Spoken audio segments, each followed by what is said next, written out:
Call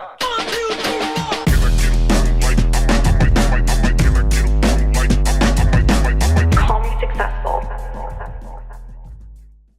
So, ladies and gentlemen, a very special guest with us today. We've got Tom Panos all the way from Sydney. Tom, welcome to the Call Me Successful podcast. Avi, thank you for having me. It's an absolute pleasure to spend time with you and look forward to see what you've got to ask. Well, you know, you're known as the trainer, the eminent trainer, the voice of real estate in Australia by many people, and Australasia as such. But I want to get to like where this started for you. How does Tom Panos get into real estate? What made you get into real estate, and when was that? 1988. Wow. Bit of an accident, you know, like I'm at uni. Uni's not working out for me against my parents' wishes. I end up getting into real estate, and not because I was a kind of person that was brought up wanting to be a real estate agent.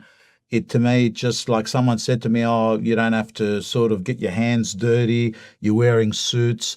Every boss seems to have a nice car.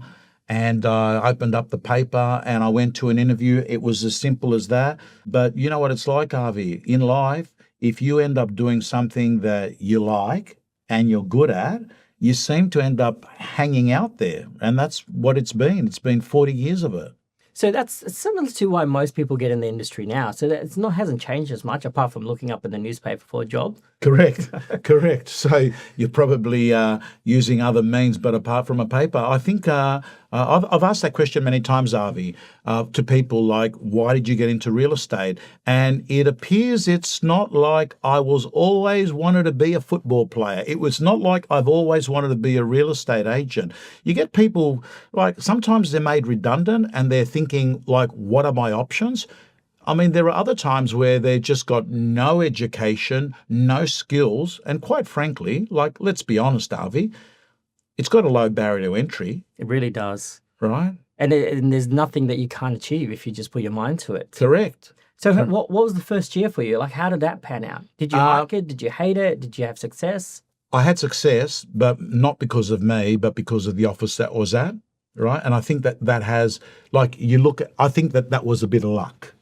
That I ended up being at an office that taught me the fundamentals. Now, what's interesting is we're talking 40 years ago. I was being trained the things that would make, we just come from a conference. I can tell you the stuff that I got trained could have been spoken about in that conference today. It's 2025, so we're talking, 1989. And I've got to tell you, it's the same stuff, right? It was the same stuff. So I was selling. First few months, I wasn't selling much. Then I was averaging around 3 to 4 a month. And at the office that I worked for, it was Chambers Fleming Padstow, it was called. We were doing a sale a day. So it's a sale a day. That was what I was. Sydney? In Sydney, yes, in Padstow. The office is still there. I actually train the office now. Oh, wow. Yeah. Circle, isn't it? He's passed away, but his kids have taken it over. And they're still an amazing office. So let's get back to the fundamentals, because what you're saying is that the fundamentals of real estate has not changed one iota. Yeah. But we're still trying to look for the silver bullet. What did you do on the daily there? Was it just phone calls for you on the daily when you started? So, Avi, my boss, John Ausnet, got me to focus on 3 things. Looking for listings, working with hot buyers, and speaking to our current vendors. And he just said, your job is to keep circulating, talking to these people, right? And I have to say to you, in 2025, if you can wake up on a Monday morning, and I actually showed the template at the conference, and draw up a piece of paper, and that's what I did in 1989, 1990, right? Lines, hot buyers, current vendors, chase list. And then on a Monday morning, I would fill it out, and that would become my agenda, because it's really easy to get distracted because there's a million things to do, right? So they were the 3 categories of people. The biggest change, but Avi, is now the names of those people are easier to find because of technology. Back then, like this thing, ID for me, RP datas, like Nurture Cloud, mate, none of that was there. We had 3 5-card boxes. The Dewey Decimal System, is that what they called it? Correct. Yes. Correct. Yeah. That's what we had. right? And all I worked was these 3x5 card systems. So the truth is the filing system has changed, but the conversation hasn't. It's still the same, isn't it? Correct. How lucky were you in terms of, you talk about being lucky to find the right office. What would you say to people wanting to get into real estate to find the right leader? Because you got lucky, and in some senses I got lucky too, finding the right leader. But is that like a search that they should really get into? Yes, it should be. And the reason I say it is that there's a lot of people that I run into at shopping centres, at a sporting ground, at an airport, and they'll say, I used to be in real estate. I used to be in real estate, and I'm fascinated. And then normally the conversations ends up going, oh, where did you work? And then they say, I worked at this place. And then I'll quickly go online and suss it out, because I'm a curious person with real estate, right? I'm not curious at all subjects. And then I have a look at it and I think to myself, man, like there's 4 people in the office. The principal seems to be the property manager, the salesperson, the marketing manager, probably the cleaner and the tax accountant. He does everything, or she does everything. And this person had gone along. I can't see that this person was given the foundation path of going from an emerging agent to a growth agent to a pinnacle agent. I can't see them going through some training academy. I can't see that person being held accountable and being helped to build their personal brand. I just think that they went in. The boss probably said, you got 3 months, you got a phone, you got a desk, go get them, Tiger. So it does matter. Would you look at, so I always say to people, look at who that leader has created in the business. Is it someone started from the ground up that people know about, is doing well? You say that's one of the criteria? Well, absolutely, because what you're doing is they're your reviews. Like in real estate, our vendors and buyers are our reviews. But in real estate agency, it's the agents that are the reviews. They are the people that will tell you, because they're your client. If you really think about it, Avi, you've got these agents are there, you're paying them X amount of money, they're giving you X amount of money in the deal, they are a client. So what you want to do is use current happy clients to help get more clients. Now, in real estate, we're used to that being vendors, but there's no difference in actually recruitment in real estate. So you start in this office in Padstow. How long does it take for Tom Panos to become a review for your leader? When do you know in that period that I kind of arrived, I made it, I can make a go of this? How long did it take you? 3 to 5 years. But I think that now that has actually come down. It's actually sooner. And the reason I say it is back when I was in real estate in 89, 90, 91, 92, all those periods, I need you to know the model, Avi, was all about the office. So the brand was the office. Often there was just the landline of the office for the calls. Now all calls, inquiries go into a lead agent and the second agent with their mobile phones, emails, what have you, right? But back then it was all about the real estate office. All calls used to come in to that office. So the big difference to me now is the value of a salesperson as a commodity. It's gone up. And you can see that in the remuneration, the split. Like I was on 30% as an agent. Yeah. So why do you think, it's changed where the agent can make it bigger sooner, but why do you think the agents don't have the patience when it's actually a lot better for them than it was when you started? Because the agent is the brand as opposed to the office. That's a top question. I've never asked myself that question. Like what we're saying is, man, it's easier to build a personal brand in 2025 than in 1995, because back then we needed a newspaper that was funded by the principal of the office, right, that gave the brand. In 2025, on a mobile phone, between your social media platforms, between podcasts, YouTube clips, right, you can build a digital footprint as an individual in a fraction of the time of back then. So the question is, why is there less real estate people taking advantage of this golden opportunity of having your own TV station, if you think about it? You don't have to go for the search for data. It's all there. Everything's there, right? You were building data back then. Now you don't have to build data as much as you used to. I think the attraction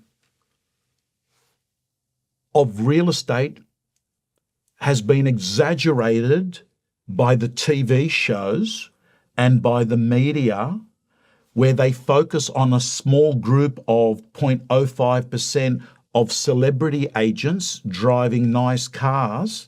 And what they're doing is, I don't know if you've seen this, Avi.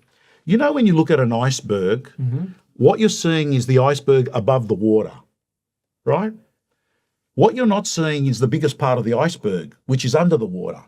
So I think what is happening is people are watching your Gavin Rubinsteins, your Ryan Serhants, and what they're doing is they're seeing the shiny stuff. What they're not seeing is the insomnia, the rejection, the risk, the stress, the long hours, the years. And when they get into it, their expectations have not been met because they didn't see the bit under the iceberg. They saw the bit was, man, like, I'm going to be $1 million agent really, really soon. And then they are told to pick up the phone and make some calls on Nurture Cloud or what have you. And they start seeing, hey, this is not what I thought it was. So I think it's attracting people that are playing short game, not long game. You also spoke about today, one of the key concepts was the Teflon effect, right? Do you think that we are, as humans, a bit softer than we used to? Like we can't take rejection? That's why they can't make it as well, because they see all these Gavins and everyone's doing well, but they don't understand how much rejection they've gone to get to that point. Yeah, that's another valid point. I'm thinking about it. We've had last few decades, man. Australia's been a lucky country. Good times produce soft people, right? What's that saying? Good times produce soft people produce bad times produce strong people. So you've got this cycle, you've got this constant cycle. So your question about, do I believe people are softer? I do. Avi, the more I think about it, I think they're softer and they're becoming softer. And the reason they're becoming softer is we went through Australia, like the rest of the world, for a couple of years where the deal was we were able to get money and get by during lockdowns without having to exert effort, right? Don't get me wrong, stressful period. But a lot of people didn't come out of that period where they still think to themselves, hey, like, do I have to work for this? Right. So yes, I do. I think maybe part of the. I think, Avi, I reckon there were people in my era that in this era would think to themselves, man, this is a golden opportunity. I think so too. It's like when they say, you know, the NBA players from the 80s will come and dominate because everyone's softer. They're not as physical. They're not as skillful. Yeah. I feel the same because you guys didn't have the technology that we do. We know where people live. We know their numbers. We know their email addresses. But there's sometimes there's like a refusal to actually follow those tasks and try to find those sellers because they expect everything in front of them. Avi, it gets worse. We didn't have a process then. We didn't have the YouTube. We didn't have your podcast. We have a cell phone. We didn't have a cell phone, no. Mate. I mean, it was a stand-up comedy show. We're going along as we're going along, right? Like, you know, you'd hear someone say, like, you'd run into someone out in the street, another agent, a competitor, and you'd look at him and you'd say, what's he's doing? And you'd see he'd have a piece of paper and he's writing down the houses that have come on the market and he's put week 1 and you think, oh, that's a smart system. When the sign goes up, that's week 1. Week 12 is the end of the, oh yeah, that'll help us chase expireds.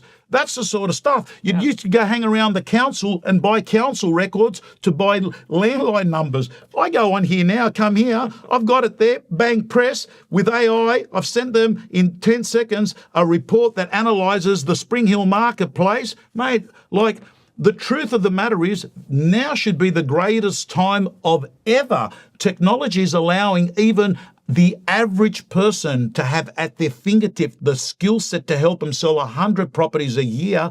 Like, that would be stuff we would be drooling back then. Well, when we were driving here, we we're talking about how we don't have enough hours in the day, how exciting the future is at the moment because the people that execute will win.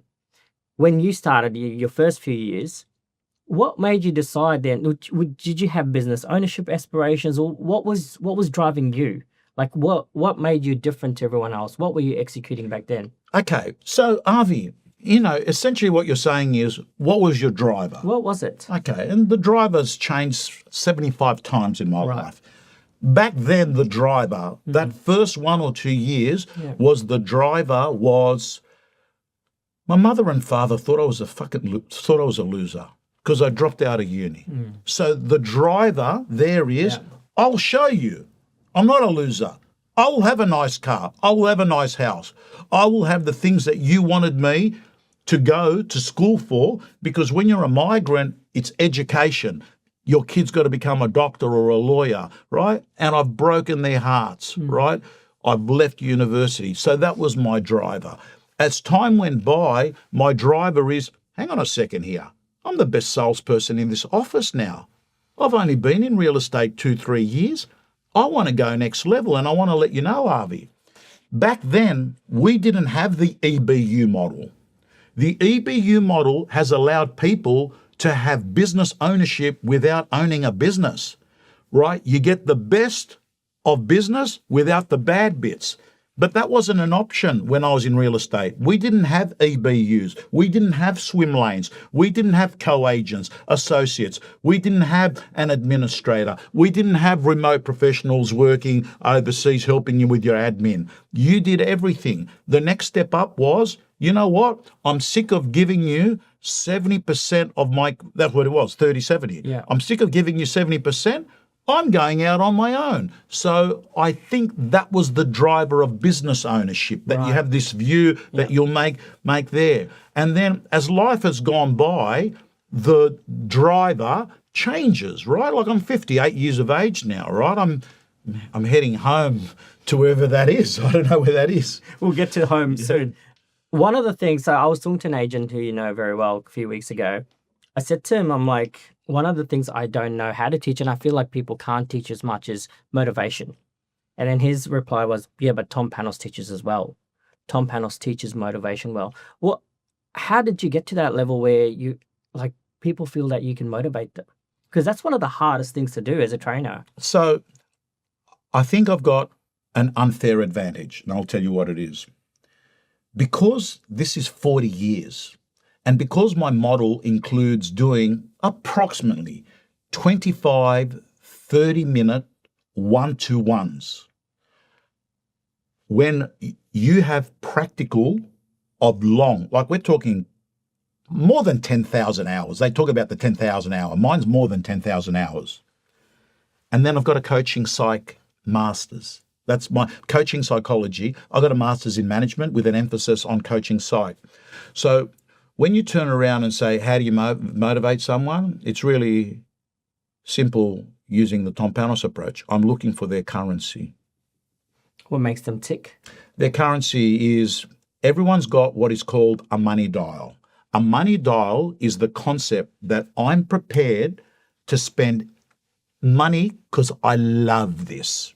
Some people, it's Lamborghinis. Some people, it's exotic holidays. Some people, it's designer brands. My Rolex, look at my new Daytona. Some people, it's their kids' private education. They want their kids to have what they didn't have. Some people, it's freedom. Some people just want to wake up and know that they've got $4,000 a week coming in out of property management income. The point I'm making is if you can find out, Avi, the currency of a person, and that involves, you know, asking questions that make that person ask questions to themselves to find out what their unique psychological fingerprint is. Avi, I've got a fingerprint and you do as well, and every person on this planet has a different fingerprint. We also have a unique psychological fingerprint on the inside, which basically is our soul, which basically says, this is when I'm alive. And what I try and do is get people to run to where they're alive, because then their life is effortless, it's lucrative, and it's fun. So I do think you can teach motivation. I do. So do you think you approach it in the same way as you approached your sellers back then? It's kind of like what makes them tick, like what's their motivation of selling? So the similarity is in the diagnostic phase. Because if you think about it, with a seller, what you're doing is you're asking questions and you're sussing out the situation to work out what's their biggest headache. What you're trying to do. So let me make it short because I don't want to go on a 5-minute tangent asking the question. The similarities is that the fact is that there's a good chance that you're not addressing the real problem, and you're going to need to be good at the probing and the diagnosing before you prescribe a solution. Okay. So say Tom Panos, the agent, Tom Panos, the business owner, where does Tom Panos go after that? What's the next iteration of their career? Like, why did you leave real estate in the coalface of real estate? So the process was, I was in real estate. I'm in a partnership with him. A business partnership is my best mate. Still super close. Chris and my daughter, my first daughter. And what happens is I'm actually asked to do a lot of speaking and training. And what happens is I'm not in the business. And that's something you've got to be really mindful of as well. Like all of a sudden, I'm actually spending less hours on the buyers, sellers, and vendors, and I'm doing a lot more speaking. And then eventually I turn around and make the decision I'm going to actually incorporate training and auctioneering as my life. I go down that path. In the training component that I'm working, I've got to go national. And at the time, my wife, we're trying to have a family. She's not falling pregnant. And Avi, you've got to be there at the right times, right? So when you're international, and sorry, I was going to New Zealand and I was going, mainly across Australia. So I make the decision that, hey, if we're going to end up having a kid, I might have to look at not actually sort of moving around. So I ended up going into media because I love real estate marketing, and I got approached. That was an accident as well. That was a recruiter calling me. I went to the thing. He said there would be no traveling, and I did it, and I fell in love with that as well. So that's how I went from like real estate ownership, real estate training and auctioneering to media. And then in the last 15, 20 years, it's been the real estate gym and conferences. So a lot of people have tried that journey in terms of going from real estate, where there's an agent, owner to trainer. Why is it that, what made you realize that you're good at it? And why do you think people like getting training from Tom Panos? I mean, obviously you've developed into this crazy ass trainer, right? But back in the day, what was your value proposition as a trainer? Back then? Yeah. Well, how did you make the switch? Because a lot of people try, and they're shit at it, right? Like I think so, Avi. I was shit at it too. The truth of the matter is, I was shit at it too, and it was only when I became overbooked that I became good at it. I love that. It was only when I became overbooked that I became good at it, and I'll tell you why. When you get overbooked, you don't need clients. You need less clients. And what actually happens is, all of a sudden, when you're sitting there doing the work, the real work, the coaching, the conversation, you use tough love versus just love. You see, when you're looking for clients, you normally go into empathy mode.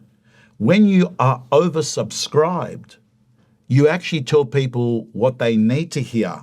You don't say things to try and retain clients. So at the start, I wasn't a good coach, but like today, like I'm trying to get rid of clients.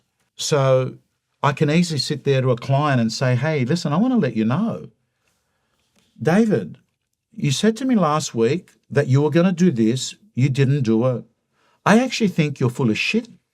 I say that now. And that's actually good coaching, because you're calling people's bullshit, right? Or you'll be sitting there at a table with someone and they'll be saying, I've lost my mojo, I'm just off track. And then you sort of know, man, their life's a mess. They're on the coke. And even in that training one-on-one, I'm sitting there and I can see them going, like that, it's happened. That's why I'm sharing it. And I'll just say to them, hey, man, you've got a deviated septum issue or sinus issue or something, man. Like I say that now because I don't care if I never hear from him again. So, but like I use a coaching model called the Grow Coach. I have a system and a process that's evidence-based. It's actually the highest executive coaches in the world use the Grow model, and that's what I've been trained on. Yeah, right. So you've got people that you actually you want to create some value for them. You want to see them grow. You're not taking clients for the sake of it, where you were in the start of your career to prove yourself. So you sort of added that extra element where you want to make an impact to what you do. And that made you better as you went along. 100%. So why the media path? Like I'm very fascinated with the media path because the media landscape has drastically changed. The real estate media landscape has drastically changed, but you've had a huge impact on that throughout the process. When you started out, it was more about newspapers. Now it's more digital. What was your role in media when you started out? What did they want you to do, and like how's that changed now? Media was an accidental job. So all I needed to do is to get a job where I wasn't traveling, right? So we can get my wife pregnant, right? That's what it was.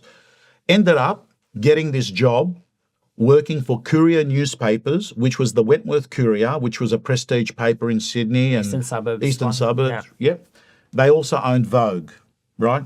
Interesting. I got interviewed because they really wanted me to join. And the reason they wanted me to join is that Courier newspapers couldn't work out why was it all the officers that Tom Panos was training were doing 30 or 40 pages. So the proprietor, Michael Hannon, thought, let's get this guy in. Then we get the whole groups doing it. We'll put him on. So what happens is they put me on as the New South Wales State Manager of Real Estate. And they just said, just go off and execute what you've done with this group to every company. And it worked. All of a sudden, quarter-page ads became half-page ads became full-page ads became double-page ads, and right around the country. We got our real estate revenues up to 800 million. That's right? insane. How much was a page? Oh, so Wenty was $4,000, right? Well, I mean, this is in the 90s and this is in the 90s and early 2000s. yeah, wow. Right, early 2005, mate. We had publication. Courier Mail, I think, was 20 grand a page at that We stage. couldn't get in. Right. Like, it's just crazy. So what happened is they saw what I'd done, and then News Corp end up buying Courier newspapers, and they just say, bang, they buy it, and on the day that they buy it, they said, you're the head of News Corp Real Estate. And they said, we also own this realestate.com business. And I'm sitting there thinking to myself, I mean, if we all feel like an imposter at times, but I felt like Australia's biggest imposter. I was sitting there overseeing hundreds of millions of revenue, and I'd been in media for about a year. But I learnt one thing. The real estate agents were our salespeople, not the News Corp salespeople. So it was print back then. To answer your question, why did I love it? Because I'd worked out the agency that had the most attention and the most brand was getting the most inbound calls. And the company that got the most inbound calls got the most appraisals and made the most amount of sales. So I learned the importance of having a model in real estate where it's both attraction, where stuff comes to you like a magnetic force, and then you couple it with people doing outwork, outreach, calls, drops.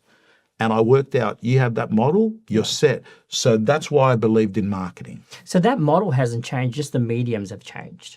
Spot on. So what we're saying is the page in the newspaper, right, that used to go as a local delivery, local paper, I don't know, the Quest newspaper, right?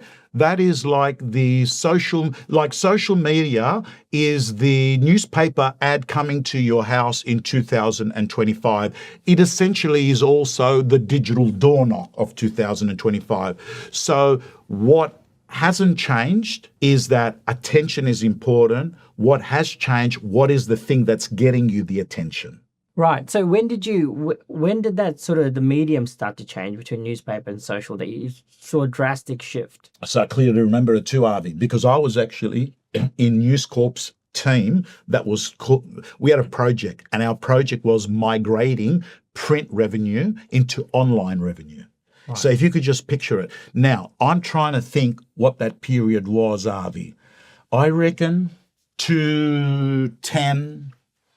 210, around that. I could be wrong, right? That's when the prices became a little bit more affordable on the full page ads. Yeah. What we were trying to do is move dollars into online into dollars again, not move dollars into cents.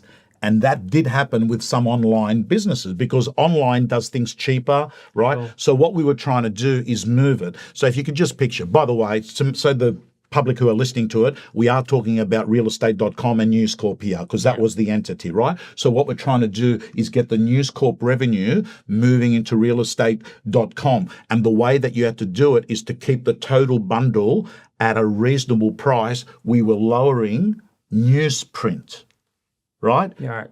To allow To people to be digital. paying the higher online costs. Like we know now, like a, Premier All, depending on what area you're in, you're like a few grand, right? Yeah. And that's equivalent to what print newspaper ads were.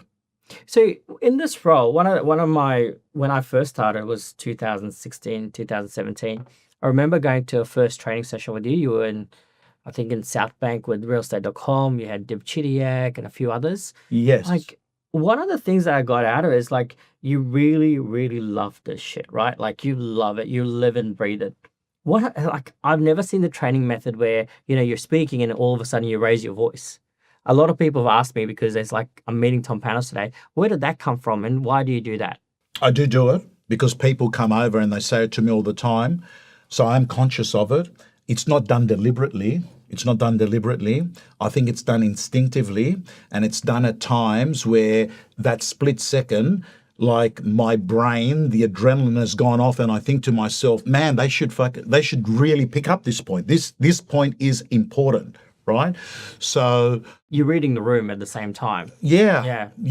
And I got to tell you, reading the room at a listing presentation is you're reading two people. Reading the room at a conference today would have been, 400 people or so there, right? Reading the room. So your brain is constantly sort of singing to him. Yeah, like it's happening in a split second. Yeah. And I think it's this combination of, at that moment, something's come to your head. You see someone pick up their pen. You can see that it's a good concept and you think, I've got to hammer this home here. And that's when you lift your voice. Yeah, wow. Okay, because it does resonate with people. It's not so much wakes them up, but it heightens their attention to what you're actually saying. It's a very unique way of delivering content. It is. And the reason, if you do research on it, a monotone will lose people in delivery. And delivery is important because I've got to tell you, I know a hell of a lot of great people in real estate, Avi, that have got incredible content, but their delivery is 1 out of 10. Yeah. And delivery is important in a group setting. Now, speaking of delivery, one of the first people that I know, these all podcasts and everything else, you kind of invented it for real estate, right? Back in the day, Real Estate Gym. Yeah. How did that come about? Very simple. I thought to myself, I had an amazing bonus scheme at News Corp. It was uncapped. It needed agents to get vendor paid advertising. So I bought this little blogging camera. It was $199. I'll never forget it. It was this little blogging camera. And what I thought to myself is, when I go out and visit a client, I'll just bring my little blogger and ask them 3 or 4 questions. What do you say to get more marketing? What do you do when a vendor says, I don't want to advertise? What do you do when the other agent says, I'll pay for the marketing? And then I thought, hang on a second, I'm having a half an hour conversation. I might as well ask him at the same time, what do you do every day to get you 8 listings a month? How do you handle things when a buyer actually does this? So I started documenting on my blogger these conversations, right? They ended up becoming the interviews. So I started doing these interviews, like, again, I can't remember exactly, but I think it was around 208, 209. I was doing Very, very early days. I was the first. I was the first person. And then what would happen is everyone would wait for these interviews because it was free, right? It was a source of information. And it helped me so much, Avi, because number one, I was able to get agents to actually learn how to sell more VPA, and that helped me achieve my goal. And then it also built my presence, because what would happen is I'd be interviewing Avi Khan, all your audience is seeing Tom Panos.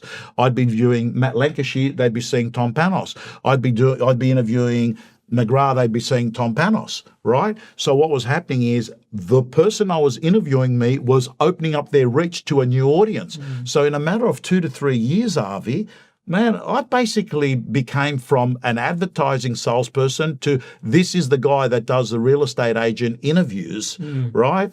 And So yeah, basically, you built your brand as the agent, then you build your brand as the trainer yeah, and the media guy. Then all of a sudden, you build your brand as the real estate gym guy, the interview guy. It's just about getting attention from everyone at the same time. yeah. So at some point, I sat down. Gary V was actually, he's an American, you Yeah, know who he is, Gary but V, yeah. Gary V. Yeah. He was a guy I went over to interview him for ARIC. Yeah, wow. And Gary V, I spent a day with him.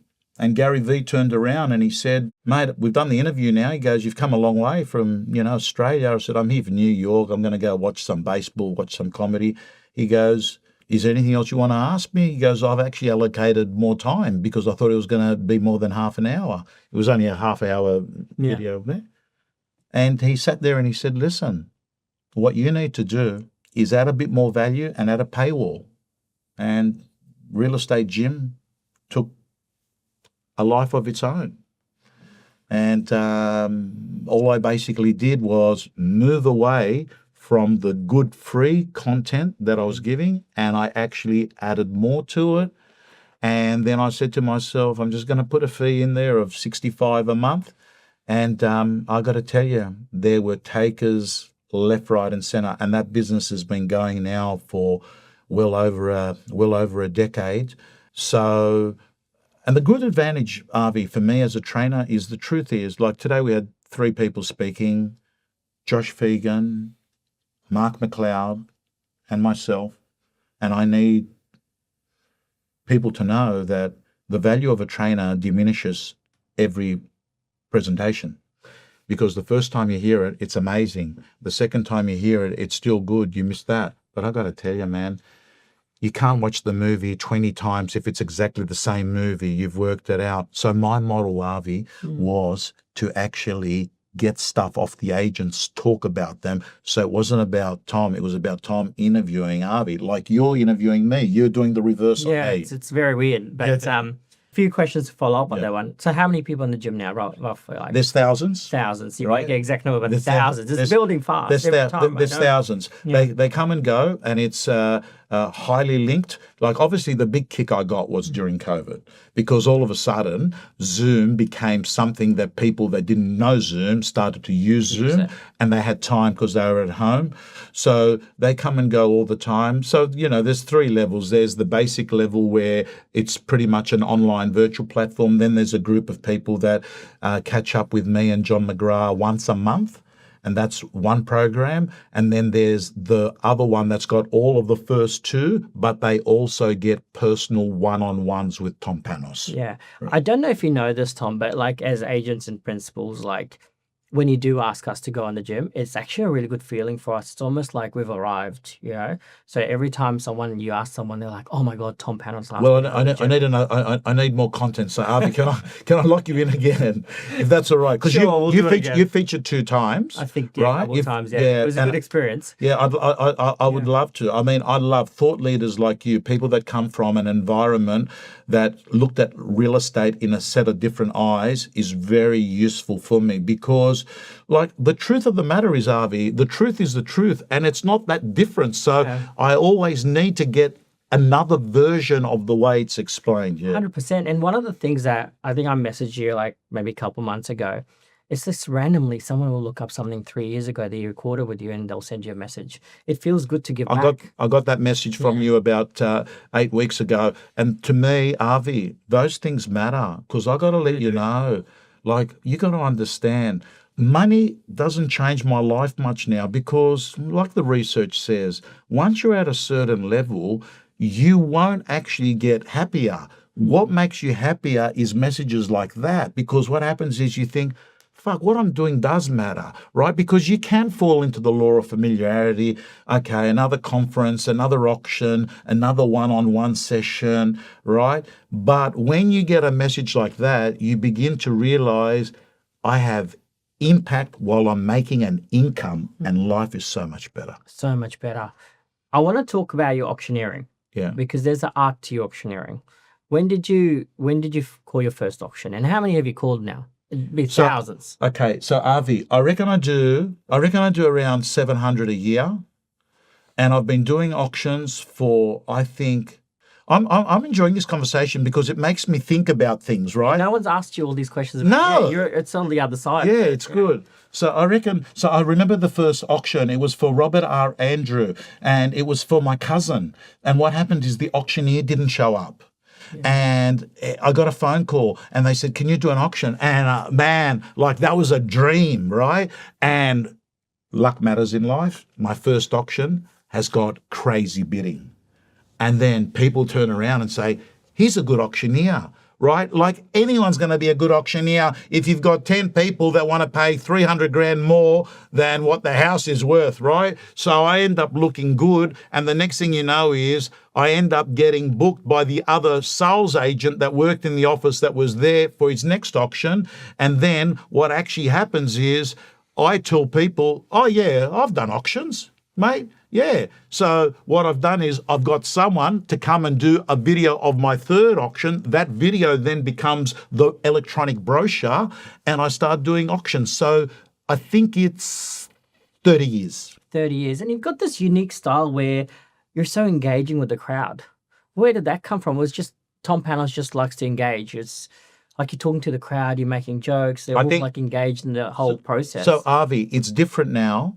When I was brought up in real estate, the auctioneers all came from stock and station. So it's just cattle, people that sold cattle. So cattle, cows, yeah. and then they would become the auctioneers, and they'd be going, 850, 820, 870, 870, and I'm looking at people sitting there, and they're thinking, what's going on? Yeah. And then you got to remember, I worked in a lot of cross-cultural markets. You needed, if you're working in Ashfield, where 90% of the buyers are from China, Taiwan, right? At 800,000 is the money. At 800 is the bid. You have to meet people where they're at, right? So that's the first thing. The second thing I learned is this. It's entertainment.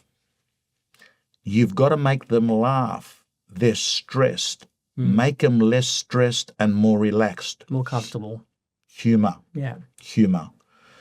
So I think it's a case of me thinking if I was bidding, what would I want the auctioneer to make me feel like now?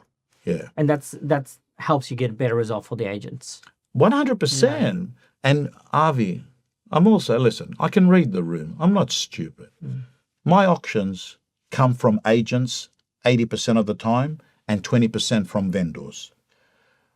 If my auctions are coming because an agent has said, we're using Tom, the law of reciprocity says, man, look after the hand that's feeding you. So what I do is make sure that I add value to the agent. And that value can actually come in the form of the way I speak about the agent. That value might be I get involved in a conversation with the vendor prior to auction, call them, speak to them. That value might come in me training the agent. And that value might mean me streaming the auction on my social media platform that's got normally a lot better reach than the agents. And I collaborate with them and give them value. So I constantly try and make the agent look like the hero. And it's also like I follow your auctions a lot. You show the good, the bad, and the ugly. It's unfiltered. So Avi, I did 12 out of 12 on Saturday.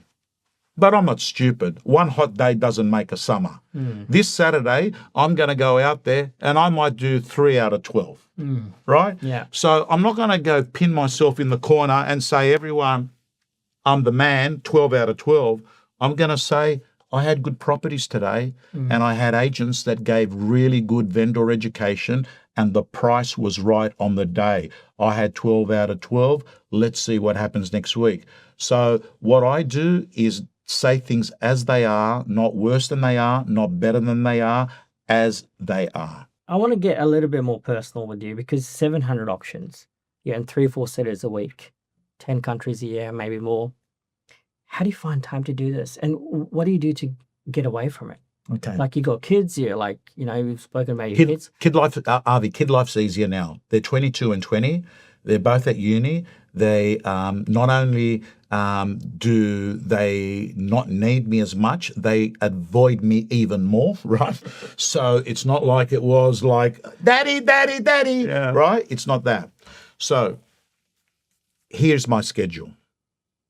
I wake up at 4:30. Today I woke up at 4 because I flew from Sydney to Brisbane. I wake up at 4:30. I train, run, gym, or both. Finish by about 7. At 7, I'm sitting down with reminders on my phone. I just use the inbuilt app on Apple as reminders. Apple reminders. I then have my Cloud, which I actually spoke about, which is an AI voice recorder that sticks on my phone. And this actually is really good in me sending out various communication pieces, right? I do that. I do about 9 calls, and they're normally done between 7 and 8:30. 3 new business calls, 3 current client calls, 3 past client calls. The diary is scheduled, and I live my day as if I am an actor and that there is a script that's written, and the script, I follow the script. I don't make the script as I go. It's already scheduled. Then what I do is at the end of the day, I end up finishing